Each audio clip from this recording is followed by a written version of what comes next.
Hi, and welcome to the November 2025 Bourne Review. I'm Susan Barlow. First, for some headline news and announcements. A worker in Katomet was killed when the bog sander he was operating flipped over and pinned the 71-year-old man, identified as Hector Maldonado, underneath the machine. The incident is under investigation by Bourne Police Department, State Police, and OSHA.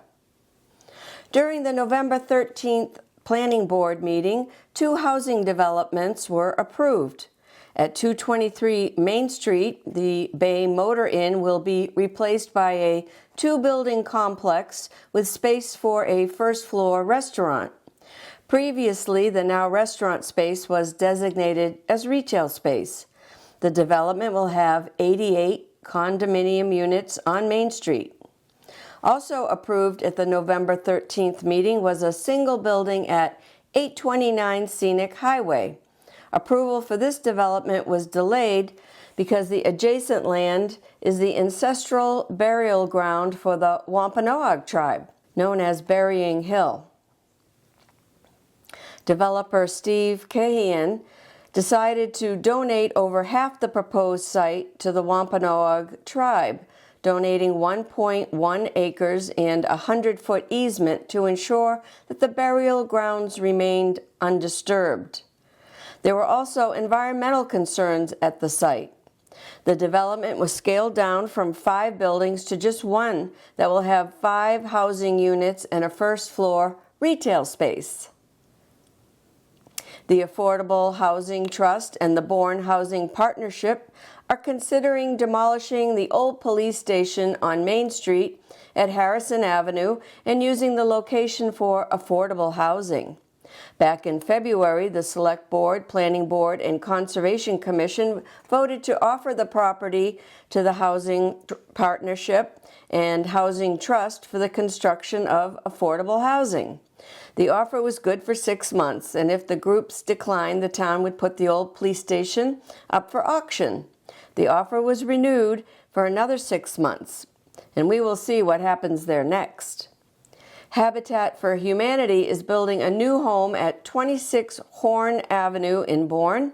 To qualify, applicants would need to make 60% or less than the area median income, meaning $48,060 or less per year. If interested, you should check out habitatcapecod.org for updates and the revised 60-day application timeline. On November 5th, the Zoning Board of Appeals reviewed the proposal called Deer Path Trail. It's a 300-unit complex of 40B affordable housing. The complex will be located in Bournedale off Scenic Highway and will consist of 8 buildings, 7 residential buildings, and a clubhouse building. Chapter 40B requires that 10% of the units have 3 bedrooms. The remaining 90% will be evenly split, 45% 2-bedroom units and 45% 1-bedroom units. Bourne is currently at 7% affordable housing, known as the subsidized housing inventory. Communities with less than 10% SHI, subsidized housing inventory, are subject to state laws that allow developers to override local zoning bylaws to facilitate the creation of more affordable housing units. The law does not apply to communities with an SHI of 10% or higher, which can mean they can enforce their own zoning laws. The clubhouse will feature a community center, a leasing office, a fitness center, a swimming pool, an outdoor patio with a fire pit and/or grills, and athletic courts for tennis, platform tennis, pickleball, or paddleball. The project has received support from the Select Board and the Affordable Housing Trust. Mavis Robinson, president of the Bourne Historical Society, said that they will be returning the $250,000 Community Preservation Committee funds to the Bourne Community Preservation Committee. The funds were to be used to move the Keene House, the oldest house in Bourne, to the museums at Tuxet or another nearby location in order to preserve the house. Ms. Robinson said in a letter to Barry Johnson, chair of the CPC, that the Society has worked diligently to assess all possible avenues for the relocation and preservation of the Keene House, but the cost of moving the historic structure from Sandwich Road to the Uptuxet Trading Post Museums far exceeds the $250,000 allocation that was approved at the May 2023 town meeting. Ms. Robinson also noted that the Bourne Historical Society has remained committed to being responsible stewards of the public funds, and no CPA funds have been spent. She said that the Bourne Historical Society has been cautious to ensure that taxpayer resources were protected until the project's viability could be clearly established. The property at 9 Sandwich Road, next door to the library, where the Keene House is now located, is owned by Vincent McKenzie, who has been patiently waiting for the Keene House to be moved. He plans to build a 32-unit housing complex on the site. Monument Beach residents experienced a rash of car break-ins last month. Bourne PD advises residents to lock up their vehicles at night and report any suspicious activity to 508-759-4451, and they will send additional patrols to that area. The school committee has approved the 1 grade up plan that will move the 8th grade into the high school to accommodate the growing demand for preschool students. On November 7th, it was discovered that a blade from one of the large wind turbines located off Head of the Bay Road had fallen off. The blade is estimated to be between 75 and 100 feet long and landed in the cranberry bog about 100 feet from the base of the turbine. The turbine is situated in Plymouth on the Bourne border. Fortunately, no one was injured. The other 3 wind turbines have been shut down during the investigation. The wind turbine manufacturer, Siemens Gamesa, has a history of problems, mainly with blades falling off. Several incidents of blades falling to the ground have occurred over recent years. Last August, a blade from this manufacturer fell off in Finland, and in January 2025, a blade fell off in Sweden. In November 2024, another blade fell off in Sweden, and in April 2025, yet another fell off at a wind farm in Norway. In April 2022, a rotor and 3 blades fell into the North Sea from the Anholt offshore wind farm in Denmark.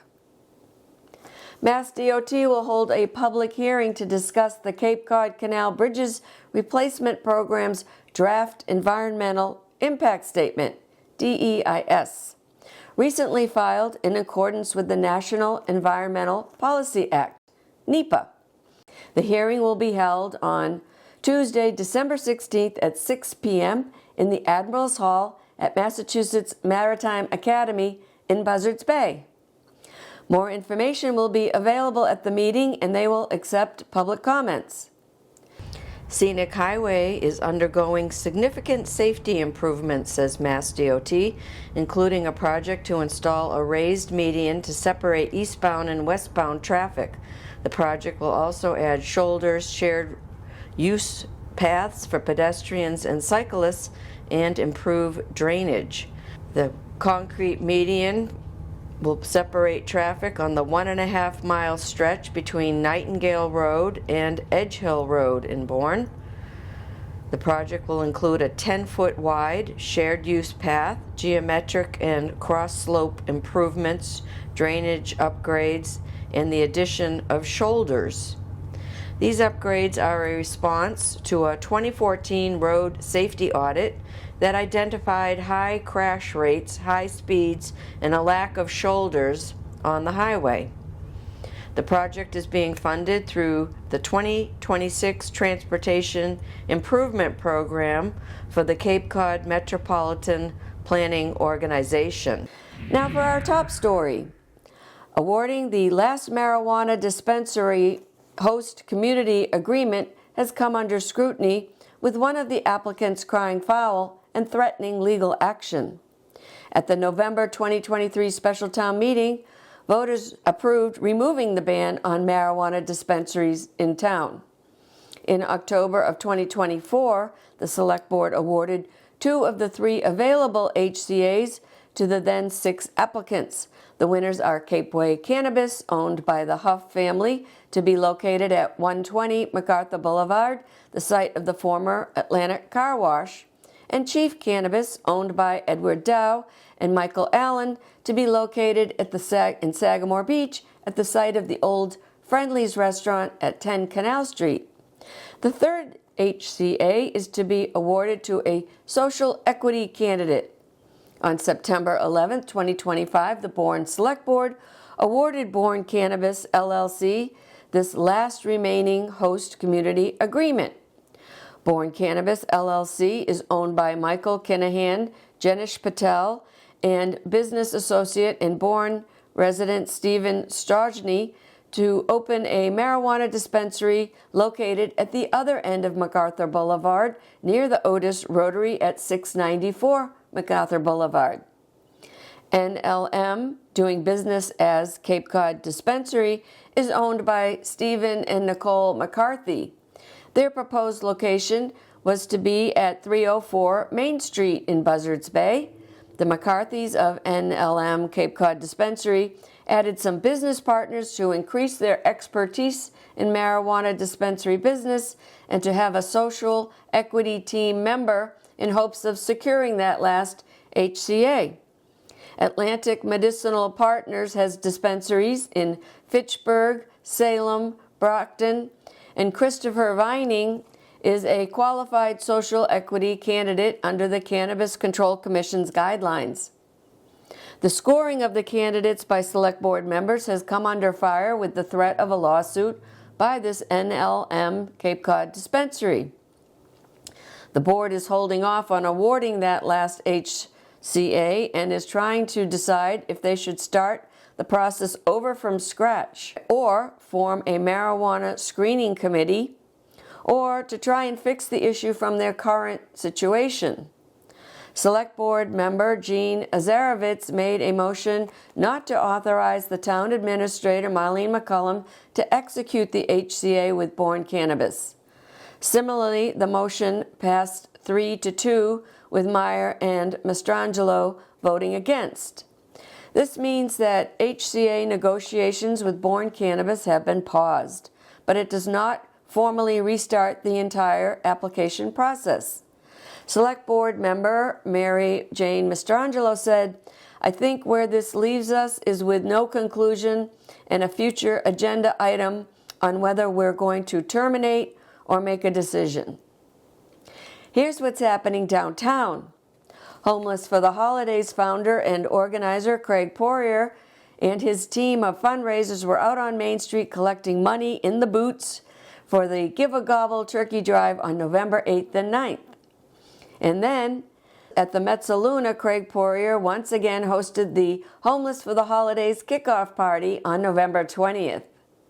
Radio's Pixie 103, Maddie B, emceed the night. Real quick, if you haven't done so, grab yourself some raffle tickets through the auction items over there. The money raised here tonight goes directly to Homeless for the Holidays, helping the Friends of Bourne Food Pantry, getting the toys that we need for Homeless for the Holidays, and thank you guys for helping.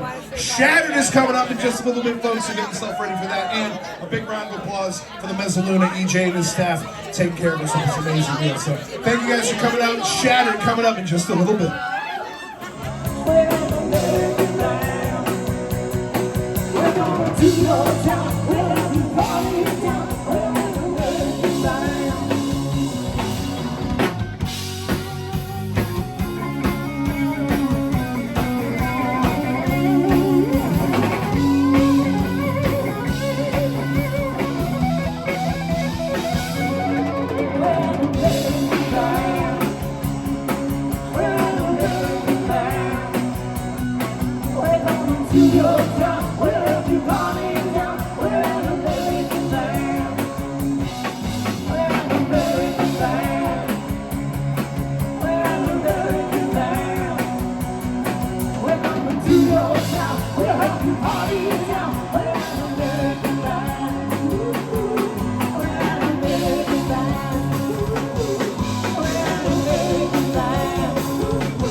literally endless buffet of focaccia bread, pizza, pasta, meatballs, and chicken wings was enjoyed by the crowd while 4 bands, including Shattered, Big Daddy's Alibi, The Midnight Society, and Just Like That, played to an enthusiastic crowd. Mel invited myself and Miss Jess Smart up here to sing. So I feel like I should do the same. So Jess and Mel, get up. Come on. Come on. Give it up for my friends, my wonderful sisters and the women who rock Cape Cod, Miss Jess Smart and Millicent Honor. Here we go. Listen to the wind blow, watch the sun rise.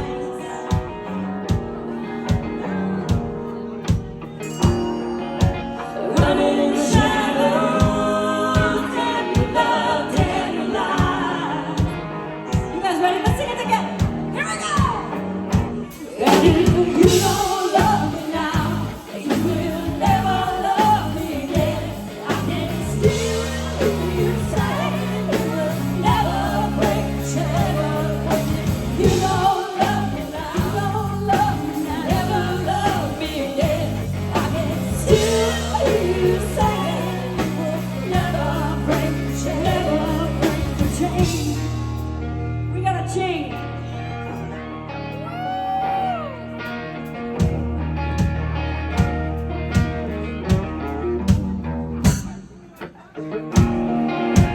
Listen to the wind blow, down comes the night, the night.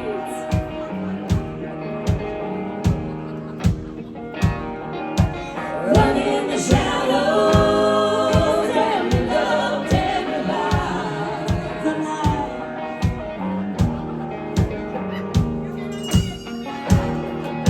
We break the silence, and we dark and the light, the night.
Love you guys.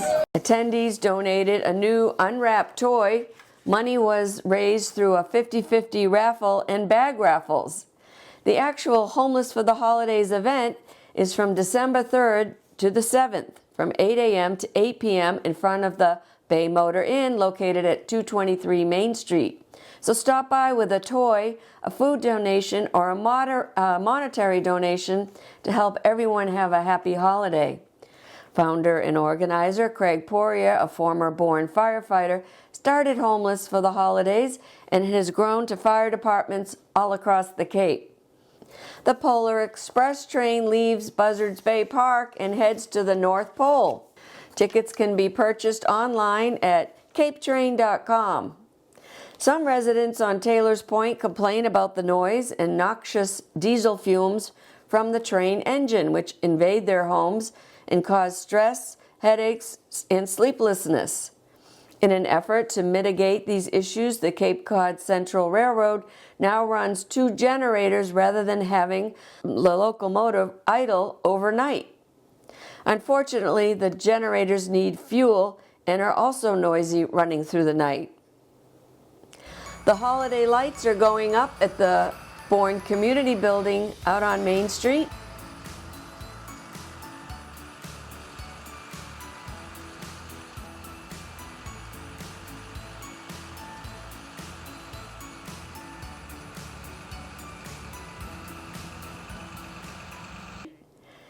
There are 2 5-story buildings going up at Kendall Ray Place. The residential buildings will have 132 resort-style condo units. Residents will enjoy concierge services, multiple club rooms and roof decks, a resort-style heated pool, and a 2-story clubhouse with a fitness center, entertainment simulator, catering kitchen, and men's and women's locker rooms. 1-bedroom units start at $499,000. Here's an update on town services. The need for food assistance has increased greatly over the last few months, and if you need food assistance, the Bourne Food Pantry is located at 121 Main Street.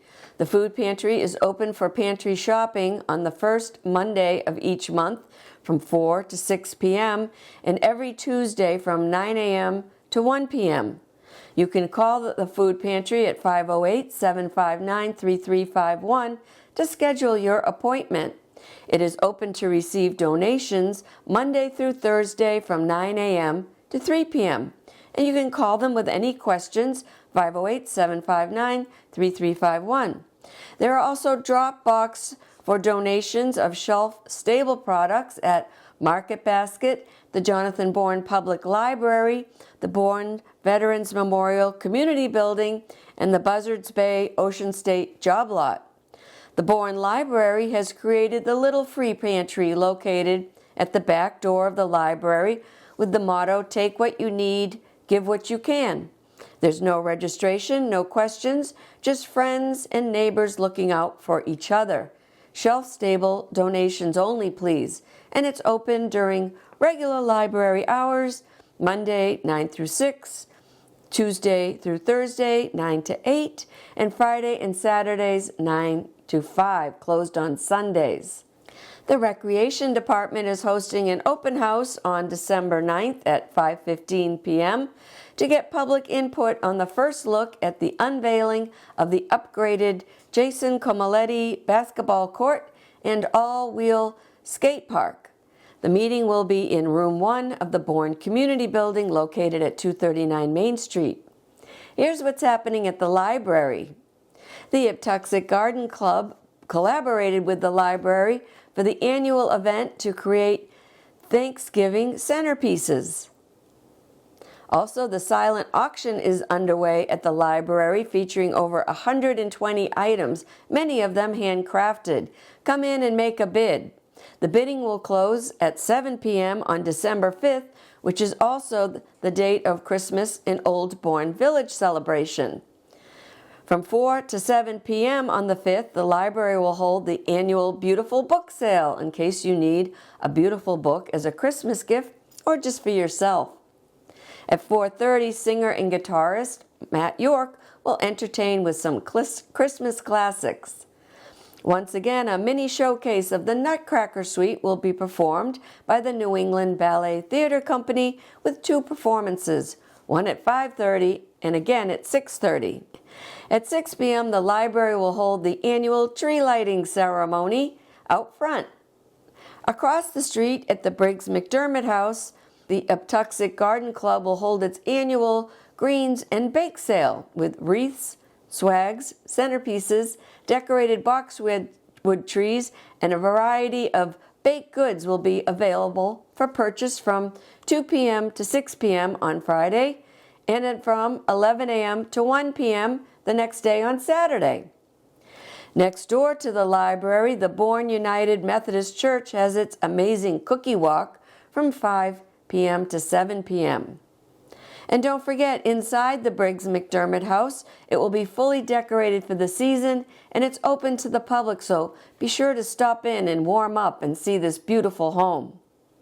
The Bourne Historical Society invites all to enjoy a cup of chowder, snacks, and caroling at the Jonathan Bourne Historical Center located behind the Methodist Church at 30 King Street from 6 to 8 p.m.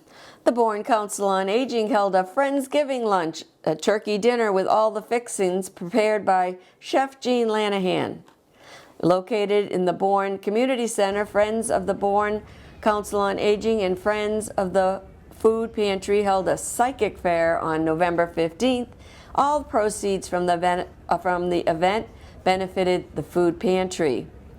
Loads of delicious baked goods for sale, along with many handcrafted gifts and, of course, psychic readings.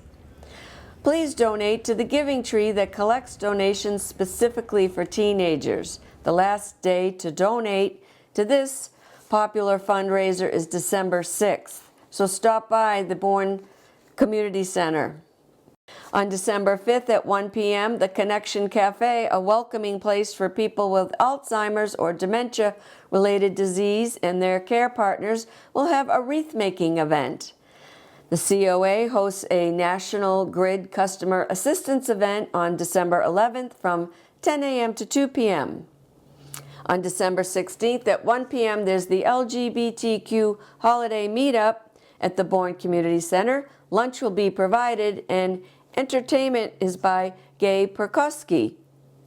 On December 17th, the COA offers a holiday luncheon for $10 payable in advance, so head on over to the COA to reserve your spot. This event usually sells out.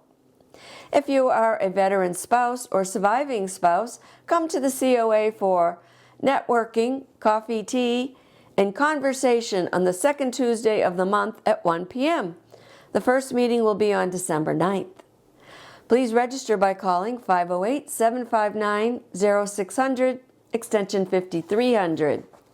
On December 18th, it's Cardio Chats at the COA, a 30-minute one-on-one discussion on how you can integrate healthy habits in your daily life and help reduce cardiovascular disease risk. Here's the Bridge Cafe menu from December 3rd through the 18th. On the second Wednesday of the month, the COA holds a veterans breakfast from 9 a.m. to 10 a.m. Registration is required. The next breakfast will be on December 10th. You can see a listing of all their activities and events at townofbourne.com/Council on Aging. Here are some wonderful photos taken by area photographers showing the beauty that surrounds us.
a look at the calendar.